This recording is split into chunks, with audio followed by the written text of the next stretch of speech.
Mesdames et messieurs, en tant que président de l'Institut neuchâtelois, j'ai le plaisir et l'honneur d'ouvrir cette cérémonie de remise du prix 2021 à M. Grégoire Muller, artiste peintre. En raison de la pandémie de Covid-19, elle se déroule dans des circonstances particulières. Elle ne suit pas l'Assemblée générale de l'Institut qui s'est tenue par correspondance et elle n'est pas publique, si ce n'est à travers ce film tourné dans le respect des mesures sanitaires à la Chaux-de-Fonds, non pas au Musée international d'horlogerie, mais dans la galerie de l'atelier Grand Cargo et dans l'atelier de notre lauréat. Bienvenue à vous toutes et tous, que vous soyez ou non membre de l'Institut, et bienvenue à vous, cher Grégoire Muller, que je cite en dernier parce que vous êtes aujourd'hui le premier, accompagné de votre épouse. Mesdames et messieurs, alerte vieillard de 83 ans, l'Institut a pour but de maintenir, de développer et d'illustrer le patrimoine culturel et scientifique du pays de Neuchâtel. Il compte un peu moins de 500 membres individuels et une quarantaine de membres collectifs, c'est-à-dire des sociétés, des associations, des écoles, des entreprises, des musées, des institutions. Le conseiller d'État ou la conseillère d'État chef des affaires culturelles et le recteur ou la rectrice de l'université en sont membres de droit. Le financement de l'Institut repose principalement sur les cotisations de ses membres, à quoi s'ajoute le soutien de l'État et de plusieurs communes, occasionnellement celui de la loterie romande et d'autres donateurs. Ces activités comportent 3 grands volets. La publication d'ouvrages illustrés qu'on appelle cahiers, dont le dernier, sorti au mois d'octobre, s'intitule « Regard sur l'architecture neuchâteloise de l'après-guerre à nos jours ». Les actions en faveur de la jeunesse, sous la forme de journées culturelles et de prix pour les meilleurs travaux de maturité académique et professionnelle. Enfin, le prix de l'Institut, dont il va être question tantôt. Auparavant, selon le souhait du lauréat, nous avons le grand plaisir d'écouter M. François Catin, compositeur, chef d'orchestre et de chœur, professeur de musique, interpréter au piano une œuvre de John Cage, In a Landscape, dans un paysage, précédé d'un petit montage sonore.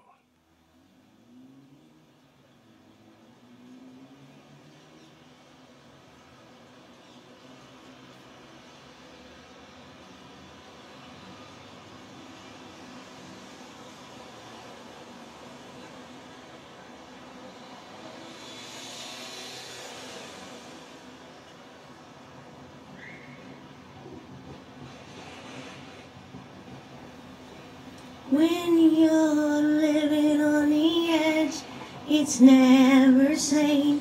Only love is your hope, only love is ordained. On the edge, on the edge, on the edge, on the edge, on the edge, on the edge of things. Now you know you have to hold on tight just to get from day to night. Systematically a brutal fight on the edge. 'Cause when you're living on the edge, it's never sane. Only love is your hope, only love is ordained. On the edge, on the edge, on the edge, on the edge, on the edge, on the edge of things.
when I hear what we call music,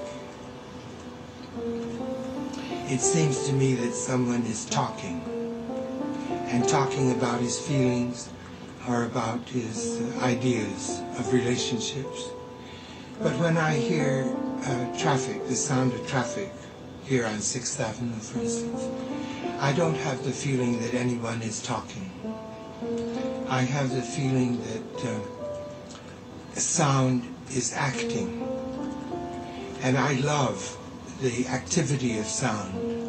What it does is it gets louder and quieter, and it gets higher and lower, and it gets longer and shorter.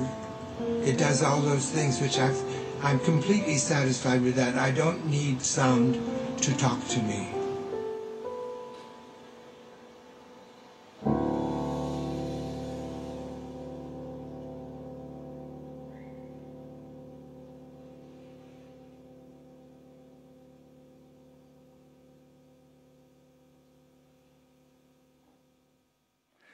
Mesdames et messieurs, venons-en à l'événement qui nous réunit en cette veille de printemps, la remise du prix 2021.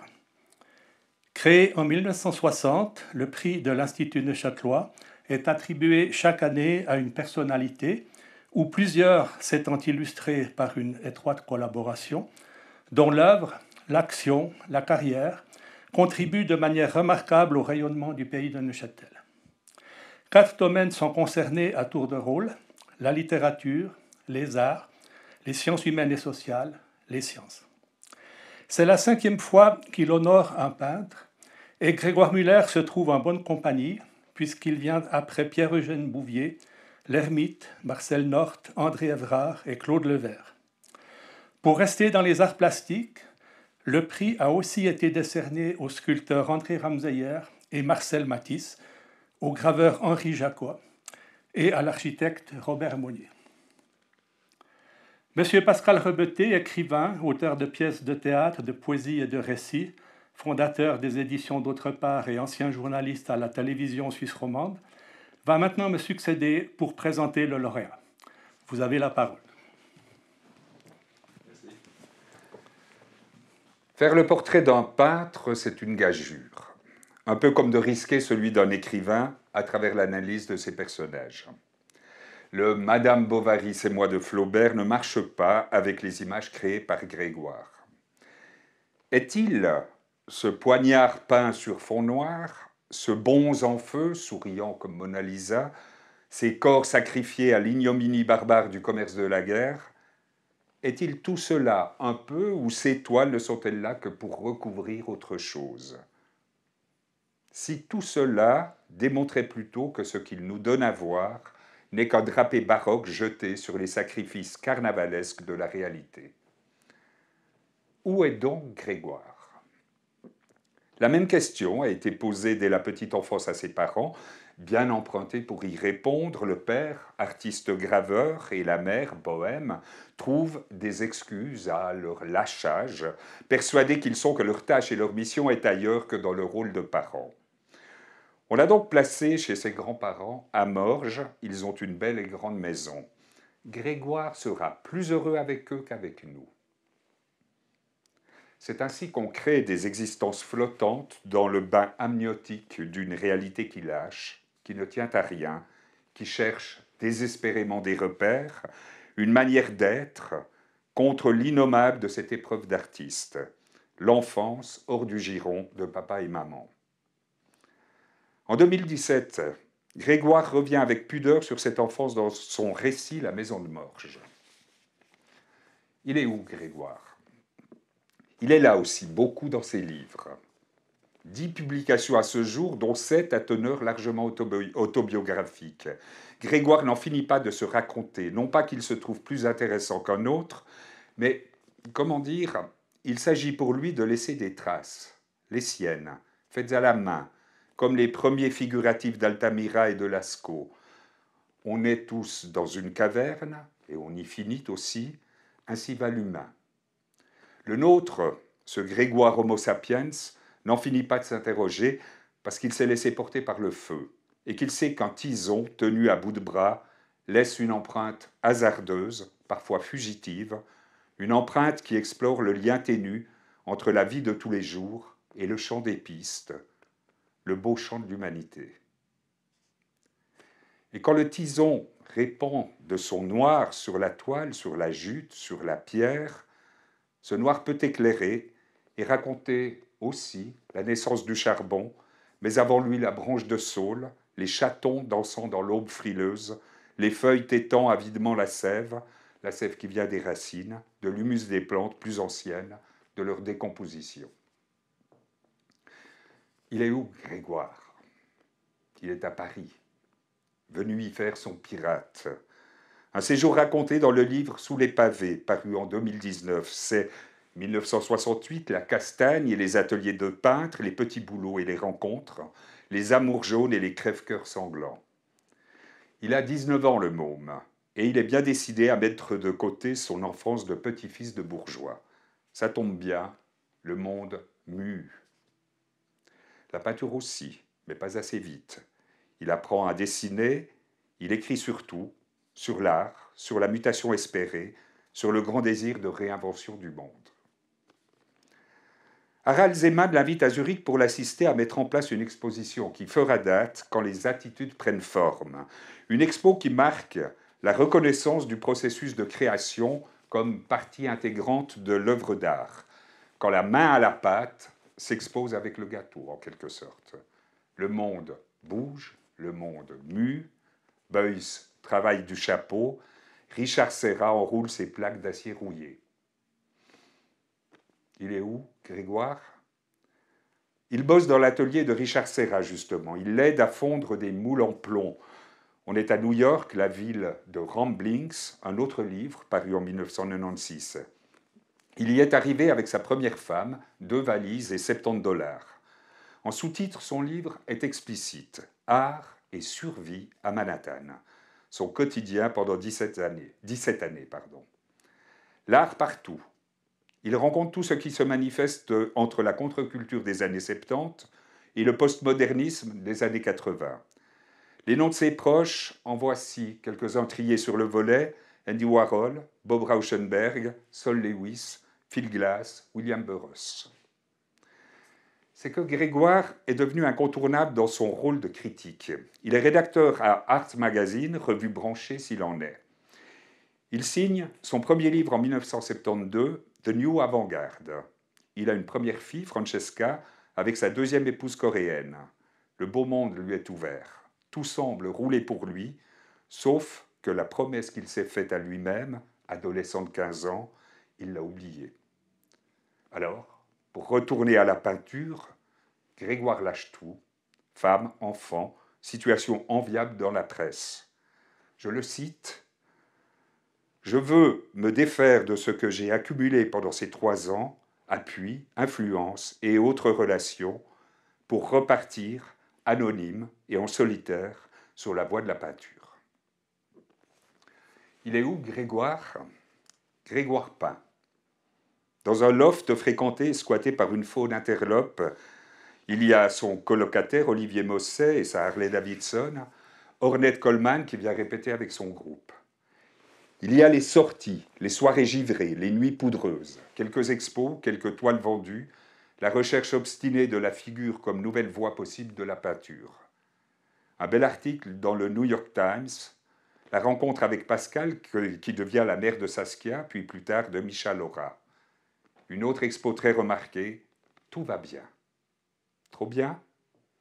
Pour Muller, c'est le moment de mettre les voiles. Il est où, Grégoire? À la Chaux-de-Fonds, ici. Il s'y est installé il y a 34 ans. Avec son prénom de premier chrétien allumé, avec sa barbe de maître zen, avec sa fable d'Amérique aux yeux de lampe à huile dans les mines de plomb, avec son équilibre de derviche tourneur, avec son parler de griot du comptoir au Café des Arts, Grégoire peint, dessine, malaxe, évoque. Et son débit de toile, qui sont comme des mots de la profération tribale, marque et souligne notre pénombre, d'une noirceur étale, prise souvent dans le registre même du coton ou de la jute, comme si la nuit seule pouvait être éclairante. Mais de revers de veston, Muller balaie nos truismes en simèse, Étrange dans le vif comme dans les habitudes, il peint et dessine parce que c'est comme ça, une évidence. Ça se fait à l'horizontale, à même le sol, pour se soucier toujours de la planète Terre et de l'humus et du tatami sous les pieds. Car le bonhomme est initié aux arts martiaux, 5e dan de karaté, vers la maîtrise du corps et de l'esprit, comme les samouraïs qui ont inspiré cette pratique, avec leur code d'honneur des vertus, parmi lesquelles figure le courage. Ce courage qui nous pousse à faire respecter, en toutes circonstances, ce qui nous paraît juste et qui nous permet, malgré nos peurs et nos craintes, d'affronter toutes les épreuves. Autre vertu des samouraïs, la modestie et l'humilité, et surtout la droiture. Faire preuve de droiture, c'est suivre la ligne du devoir et ne jamais s'en écarter. Loyauté, honnêteté et sincérité sont les piliers de cette droiture. Fin de mon emprunt à Wikipédia. La ligne du devoir du samouraï, c'est aussi la ligne du peintre, ce qu'il appelle parfois la touche. Je le cite. En soi, chaque marque est abstraite, tout au plus reflète-t-elle une technique, mais lorsque le geste le plus minime trouve sa place dans la cohérence d'une composition, il signifie, comme un mot, un accent, une intonation. Je rajouterai une langue, une musique, des tons, une harmonie. Il est où, Grégoire? Il est là, dans son travail de karatéka des arts, dans sa ligne du devoir duquel nulle gloire n'est attendue, même pas un prix de l'Institut, aussi justifié soit-il. Moi, il me gonfle, Grégoire, quand il parle de ses amis qui ont réussi. Les gagnants ne savent pas ce qu'ils perdent et j'ai envie de lui répondre, mais il le sait déjà, le gars qui peint au sol, dans la tranchée de l'art, à 1000 mètres d'altitude. Il est où, Grégoire? Le vrai Muller, le Grégoire à la tour abolie, peintre en son île noire, a le cul entre deux arts, l'image et l'écrit. Parce qu'il écrit le bougre, et 1000 milliards de mille sabords, il le fait tout à fait juste parce qu'il a le sens de la ligne, du dessin, des idées, et pas peur de la gomme. Cet assemblage de mots et des traits lui offre d'étaler ainsi sa conception variable de la représentation mentale. Ici, le fauteuil de l'art plastique, et là, le prie-dieu de l'écriture. En jeu, la beauté. Je cite un extrait de son dernier opus, un roman encore manuscrit. « La beauté, quand on ne fait que la cueillir pour la savourer, a une dimension égoïste, et ce, même si on la partage. Il faut savoir, au contraire, la dénicher où elle se cache, dans l'horreur même, dans la vérité, aurait peut-être dit Kant. » Il est où, Grégoire? Il est n'importe où pourvu que la beauté puisse en surgir. Et pour finir, encore un extrait dialogué de son dernier texte. « Fiche-toi de moi autant que tu le veux, sans cette dimension qui nous relie au mythe, avec un grand thème, et ce, le plus souvent à travers la folie et la mort, l'art ne serait qu'un divertissement. Les grands artistes, j'en suis convaincu, incarnent cette dimension mythique, ou mystique, comme tu veux, comme les saints d'antan. » Jonathan lève son verre de gin. « Ceci est mon sang. » Il est où, Grégoire? Il est avec nous pour toujours. Merci à lui.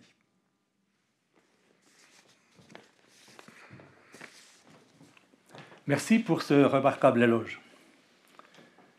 Le prix de l'Institut neuchâtelois, d'un montant de 5 000 francs, n'a rien de commun avec le parachute doré de certains chefs d'entreprise ou le salaire et les primes d'un footballeur de haut niveau. Mais l'argent ne fait pas tout. L'important, je crois, c'est d'être reconnu par les siens, d'être en quelque sorte prophète en son pays. Comme il n'y a pas chez nous de prix officiel de la culture relevant des autorités cantonales, celui de l'Institut joue un peu ce rôle et passe volontiers pour le Nobel neuchâtelois.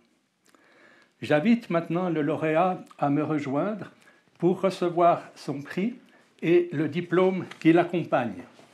Ce diplôme est libellé comme suit. L'Institut neuchâtelois décerne son prix 2021 à M. Grégoire Muller, artiste peintre. Il rend ainsi hommage à une personnalité qui honore le pays de Neuchâtel et contribue à son rayonnement. Neuchâtel, le 20 mars 2021, signé par Madame Nicole Bossart, présidente de la commission du prix, et par moi-même. Je vous le remets avec mes plus vives félicitations, mais sans poignée de main.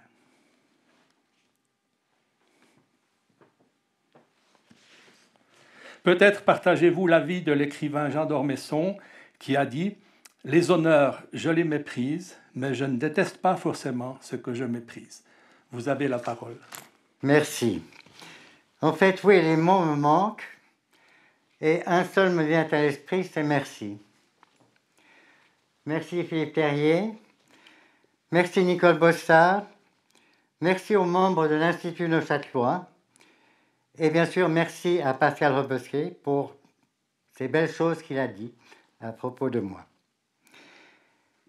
Quand un tel honneur vous tombe ainsi dessus à l'improviste, une question urgente se pose. Pourquoi? Pourquoi moi? J'ai eu, il faut dire, un peu plus d'1 an pour trouver une réponse. Sans succès. Au cours de ma réflexion, j'ai néanmoins pu me rendre compte qu'entre les activités de l'Institut Neuchâtelois et, à une échelle bien plus modeste, mes activités à moi, il existe 2 points de convergence. Le premier, une conscience aiguë du caractère unique de ce canton.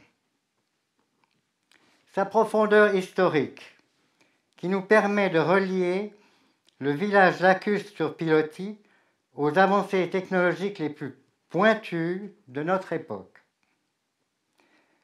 La densité de son offre culturelle. Ayant passé plus de 20 ans à Paris et à New York, je peux affirmer que, proportionnellement au nombre d'habitants, Neuchâtel, La Chaux-de-Fonds et le Locle ont beaucoup plus à offrir que n'importe quelle grande métropole mythique. Enfin, c'est un canton où il fait bon vivre. Nous bénéficions de tous les avantages d'un milieu urbain et en quelques minutes, nous pouvons nous retrouver en pleine nature. Quel luxe! Le deuxième point de convergence est ancré dans une conviction profonde que les sciences et les arts constituent les 2 principaux piliers sur lesquels repose la civilisation. La culture, en d'autres termes, crée entre nos aventures disparates les liens de cohésion indispensables à notre survie. Particulièrement en temps de crise, elle est notre plus grande source d'espoir. Merci. Nous retrouvons maintenant François Catin au piano avec Myriam Elik, soprano, pédagogue et chef de chœur, qui vont interpréter d'abord « Mon cœur oublie la lumière », œuvre de François Catin, puis un lied de Franz Schubert, Gretchen am Spinnrade, Marguerite au rouet. Thank you.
Mesdames et messieurs, avant de clore cette cérémonie, je tiens à exprimer toute ma gratitude aux personnes qui l'ont préparée avec moi et en ont assuré le déroulement. Madame Nicole Bossart, vice-présidente de l'Institut et présidente de la commission du prix, Monsieur Yves Robert et l'atelier Grand Cargo qui nous ont offert l'hospitalité, et Monsieur Samuel Chalard, cinéaste, qui a réalisé ce film. Rendez-vous samedi 19 mars 2022 pour la prochaine Assemblée générale de l'Institut neuchâtelois, suivie de la remise du prix lors de la séance publique. Merci de votre attention.